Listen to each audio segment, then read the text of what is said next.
Okay, ladies and gentlemen, welcome back to the channel. Today, what I have in store for you is a brief overview. Obviously, haven't had a ton of time playing around with this TV, but this is going to be a general sort of first impressions guide to the LG UQ 75-inch 4K Think AI TV. I mean, this has so many names, but I've played around with it a little bit, adjusted my settings accordingly. And so I thought in this video we could do sort of like a first impressions type video where I just walk you through some of the main features, some of the standouts, some of the pros, the cons that I'm seeing so far. Obviously I've not had a ton of time to use this, had it for around a week now.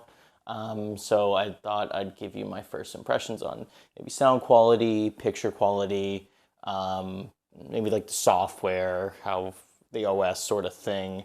And then maybe talk about gaming a little bit as well, because this does have a dedicated gaming picture mode. If I can bring that up, if I click the settings button. And the cool thing about the gaming mode, just hopping right into it, is it automatically actually turns on Game Optimizer, automatically turns on when you actually like plug in your gaming console. So I have an Xbox Series S. Super dope, super great console. Been using it for mostly like Fortnite and Rocket League. So it's great when you turn on your console, it'll recognize the input and it'll automatically turn on Game Optimizer. So it'll adjust the picture quality a little bit and it'll mostly focus on reducing input lag. And I have to say, when it comes to the gaming mode, this TV is pretty solid. I noticed that there was almost no input lag when using this. When I compared this to my old Hisense 32-inch TV, I noticed there was a considerable amount of input lag when the time between you actually touching something on the controller right here and actually seeing it pop up on screen. So with that, I thought it was super great. So I'm gonna sort of run you through the picture settings on here. So if you hit the settings button, this is what I've been interacting with most on this TV. So the main things that I really like the quick settings panel, and it pops up anywhere, any app, but Game Optimizer is what I have it on right now. But we have, I think a total, what is this? 1, 2, 3, 4, 5, 6, 7, 8, 9 different sort of picture modes that you can choose from. The first one, which most people use, is vivid, ups the saturation, ups the contrast, ups the brightness as well. I don't like it too much just because I think it's a little too artificial for my liking. You sort of get away from what the image actually truly looks like. Standard I was using for a little bit. I liked it, but eventually I moved over to APS, which is auto power save. Personally, I just like the look of this. It's a little more economical or eco-friendly. But I noticed between standard and APS, as you can see, as we switch back and forth, like the standard mode is a little just too dim for me. I find the APS sort of brightens up the image a little bit. Cinema looks really good. That's if you want to watch movies, kind of have more of an orange tone to it. Sports brightens up the image and it's going to look really good. Helps with fast moving objects as well if you're watching football. Game Optimizer, I don't see too much of a difference between Game Optimizer and just standard in my opinion. We have Filmmaker mode. I'm not exactly sure what this does, although it does kind of bring out, it looks a little bit orange, sort of cinema mode. And then ICF Expert, bright, space, daytime. So it's used if you're in a very bright environment.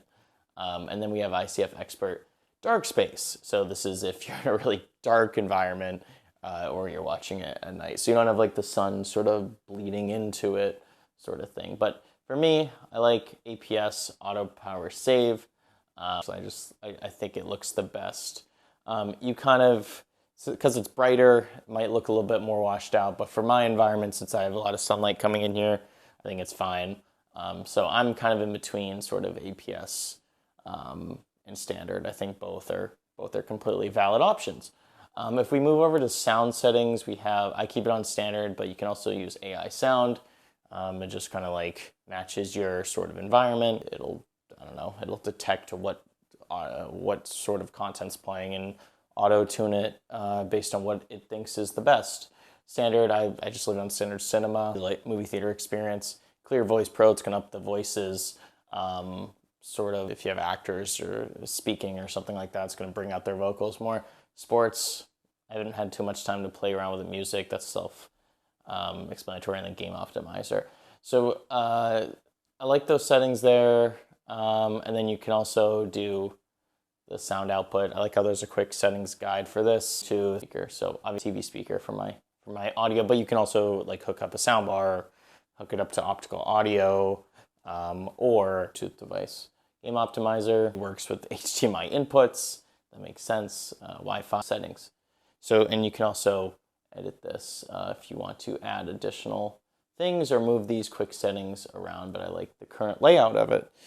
So let's hop into some image stuff. I'll show you some sample videos. Sort of, we'll go from there. So, ladies and gentlemen, I thought for for video quality purposes, I brought up some 4K animal, wildlife, beautiful planet Earth video, and you guys can be sort of the judges of what you think the overall picture quality is. I have it on dynamic, and just for reference, let me just double check what sound we're at. We're on AI sound, so it's going to be selecting the best audio for this specific sort of content. So sit back, relax, and enjoy the penguins.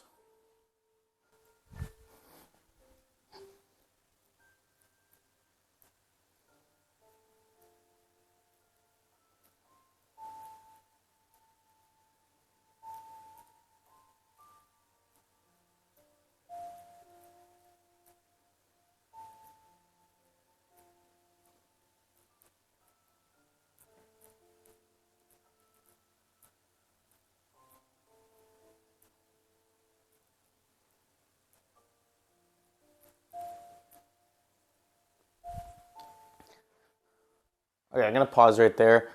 Right off the bat, the things I care about with with a 4K TV is everything has to be very sharp, and I think this TV nails it. To be honest, like if we go back and look at that tiger image here, I think that looks extremely sharp. You can see all the details in the fur. Granted, I have this on vivid mode, so it's making it a little more saturated than it needs to be. It doesn't look too orange, but it's kind of bringing out the blues in the picture. So. And the grass you can see is kind of ultra green, which is not very realistic. Same with this horse, like this grass is not very realistic color. It's bringing out like the bright browns on the horse itself.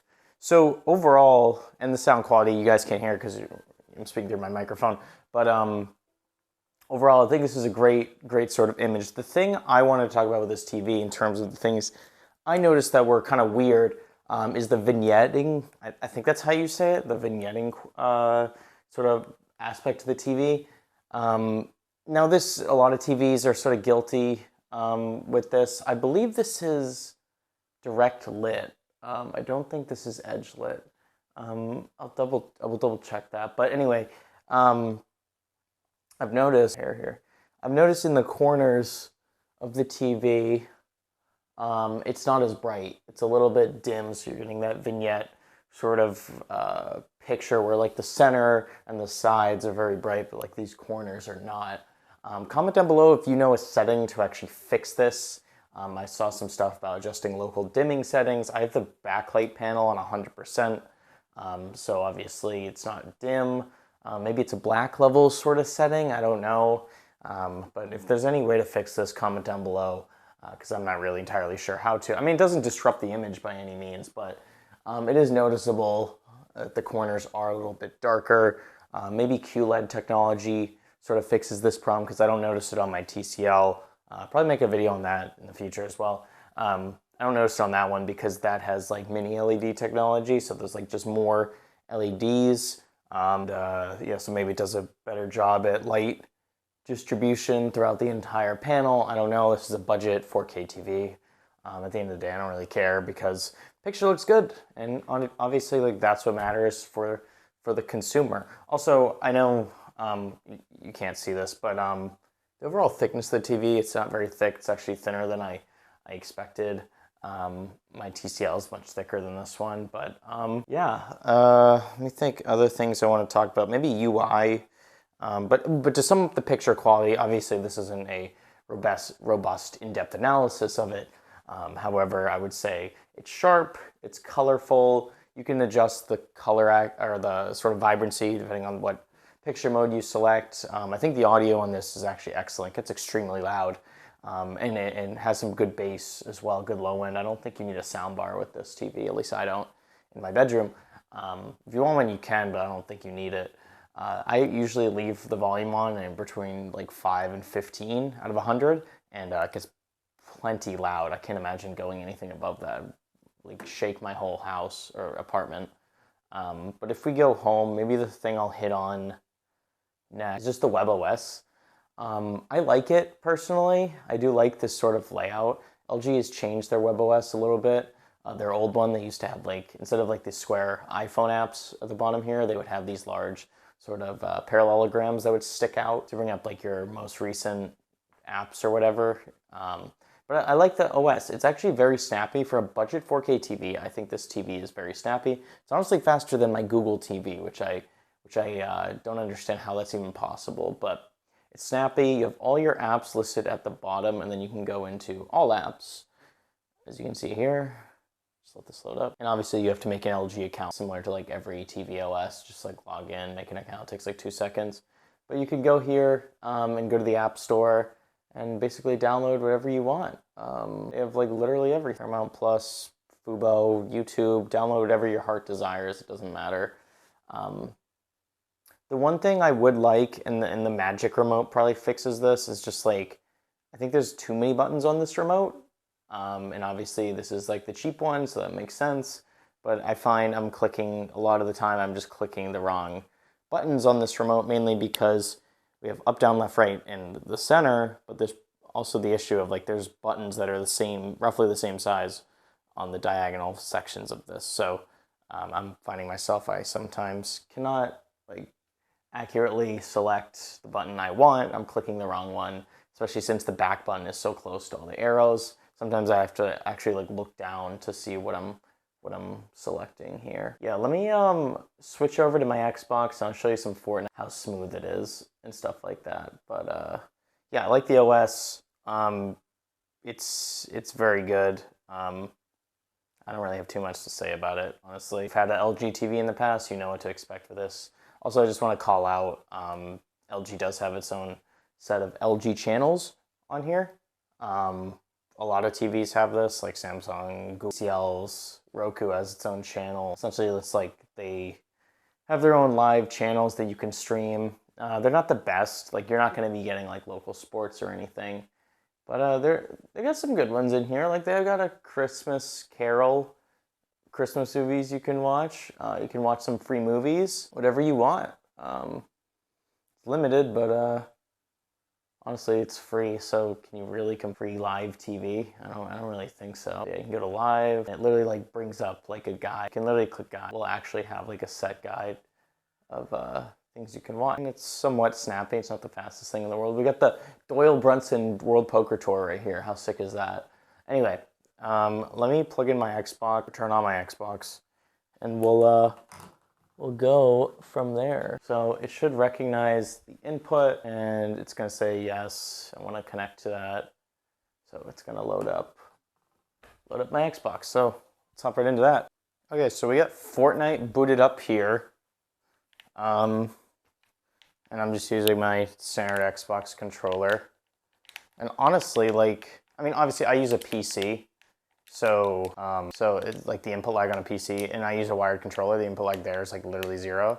There's a little bit here, but honestly, as I said, I think it's very good because the game optimizer settings that the TV is automatically turning on, as well as Xbox has an auto low latency setting that kind of turns on. Or sorry, you can turn that on, and I have that on as well. But overall, I like the picture quality. I currently have this set to 1440p. Can go up to 4K if you want. It's not like native 4K resolution, it's gonna be upscaled, but as you can see, like everything is super sharp here, like no issue at all. I'm gonna drop Ruin Reels. You can even display the frames per second on Fortnite. So this is a 60 hertz panel, so it's always gonna be rocking 60 frames per second locked in, and it doesn't drop. That's the Series X for you. Sorry, Series S. It's just so powerful. And I landed it in the wrong spot because I'm dumb. Let me go over to Risky Reels. But yeah, I love the picture quality. Input lag is good. Game Optimizer doesn't ruin the image. The one thing I do question though is getting 120 frames per second on this.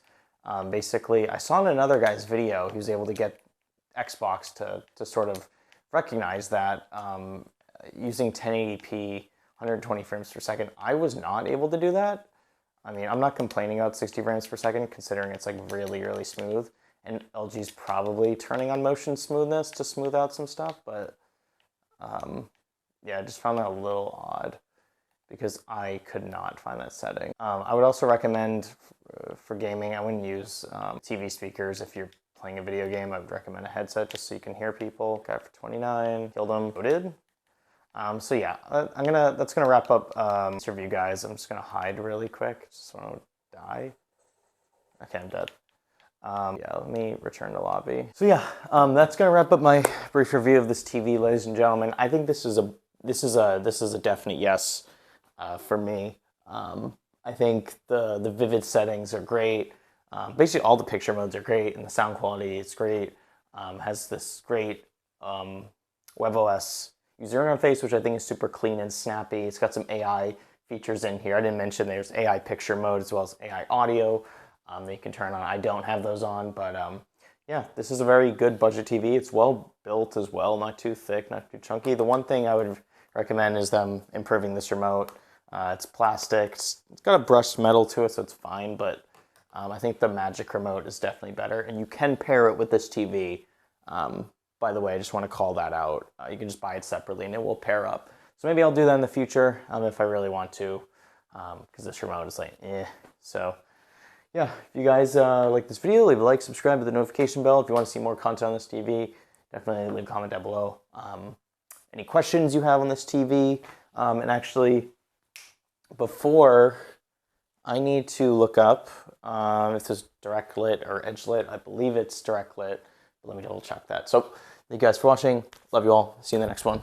Hey guys, thank you so much for watching another video on my channel. If you're interested, click over here to subscribe to the channel and click over here for another amazing tech video review / tutorial. And yeah, thanks so much for checking out the channel. Appreciate all you guys. See you in the next video.